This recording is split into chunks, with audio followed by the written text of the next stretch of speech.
Praise the lord. మన ప్రభువైన యేసు క్రీస్తు నామములో అందరికీ శుభాభివందనములు.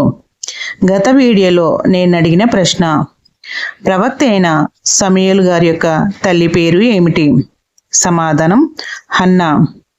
మొదటి సమూయేలు 1వ అధ్యాయము 20వ వచనము.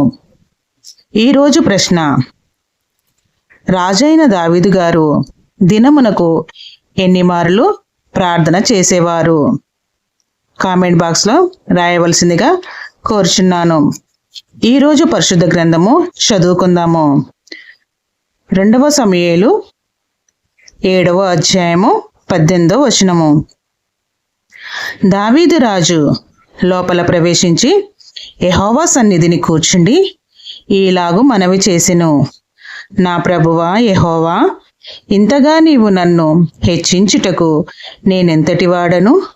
నా కుటుంబము ఏపాటిది? ఇంత హెచ్చుగా చేసినదంతయు నీ దృష్టికి కొంచెమై మానవుల పద్ధతిని బట్టి బహుకాలము జరిగిన తర్వాత నీ దాసుడైన నా సంతానమునకు కలగబోవు దానిని గూర్చి నీవు సెలవిచ్చి ఉన్నావు. యెహోవా నా ప్రభువా, దావీదు అను నేను ఇక నీతో ఏమి చెప్పుకొందును? యెహోవా నా ప్రభువా, నీ దాసుడనైన నన్ను నీవు ఎరిగి ఉన్నావు. నీ వాక్కును బట్టి నీ ఇష్టానుసారముగా ఈ ఘనకార్యములను జరిగించి నీ దాసుడనగు నాకు దీని తెలియచేసితివి. కాబట్టి దేవా యెహోవా, నీవు అత్యంతమైన ఘనత గలవాడవు. నీ వంటి దేవుడొకడును లేడు. మేము వినిన దానినంతటిని బట్టి చూడగా నీవు తప్ప దేవుడెవడునూ లేడు.